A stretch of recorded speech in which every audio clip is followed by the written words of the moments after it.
అతనికి ఏదైనా ఉంటే అతను మెంబర్గా ఉన్నాడు, వచ్చి హౌస్లో మాట్లాడవచ్చు కంపల్సరీగా. లేకపోతే బయట డిబేట్ చేస్తామంటే డిబేట్ చేయడానికి మా వాళ్ళు రెడీగా ఉంటారు. అంచేత ఇది లేకుండా ఇష్టం వచ్చినట్టు చేయడం అనేటువంటిది అప్పుల గురించి తప్పులుగా మాట్లాడినటువంటి వ్యక్తి జగన్మోహన్ రెడ్డి గారు. ఎక్కువ అప్పులు చేసి ఎక్కువ వినాశనానికి దారిపడ్డాయి ఈ అప్పులు కూడా. ఇప్పుడు పే చేయాలంటే కష్టం.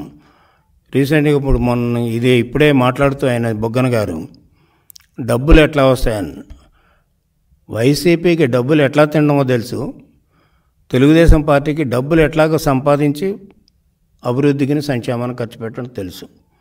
అంచేత ఎప్పుడైతే గుడ్విల్ పోయిందో, జగన్మోహన్ రెడ్డికి గుడ్విల్ పోయింది.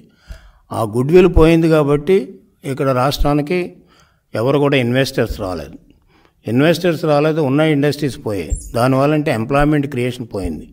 ఎంప్లాయ్మెంట్ క్రియేషన్ ఎప్పుడైతే పోయిందో జనరల్గా పెర్ క్యాపిటల్ తగ్గిపోతుంది, ఏం చేత ఆదాయాలు రావు. అందుకని యువత అంతా కూడా కష్టగట్టి మన జగన్మోహన్ రెడ్డికి వ్యతిరేకం చేశారు. తెలుగుదేశానికి అదేవిధంగా కూటమికి అందరూ కూడా చేశారు. కారణం ఏంటి? అందరూ కూడా యువత నిర్వీర్యం చేసినటువంటి ఘనత కూడా జగన్మోహన్ రెడ్డిది. ఆ నిర్వీర్యం చేయడం వల్ల వాళ్ళకి ఆదాయాలు లేవు, ఉద్యోగాలు లేవు, ఇన్కమ్ లేదు.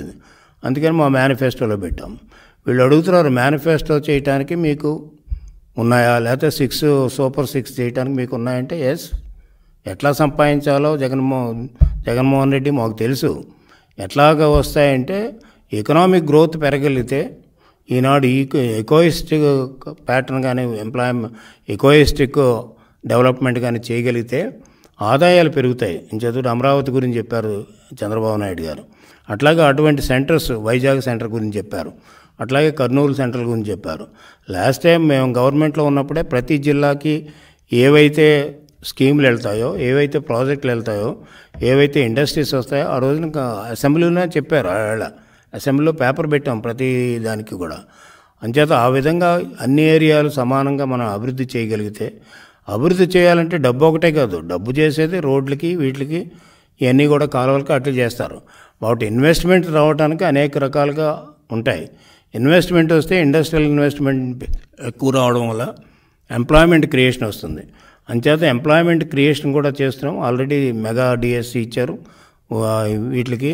అంచేత తెలుగుదేశం ప్రభుత్వం ఎప్పుడు కూడా ఒక చిత్తశుద్ధితో పనిచేస్తుంది. ఈ రాష్ట్రాన్ని అన్ని రంగాల్లో అభివృద్ధి చేయాలనేటువంటి ఉద్దేశంతో పనిచేస్తుంది. కాబట్టి ఆ విధంగా పనిచేసే దశలోనే వెళ్తాం. కాబట్టి మేము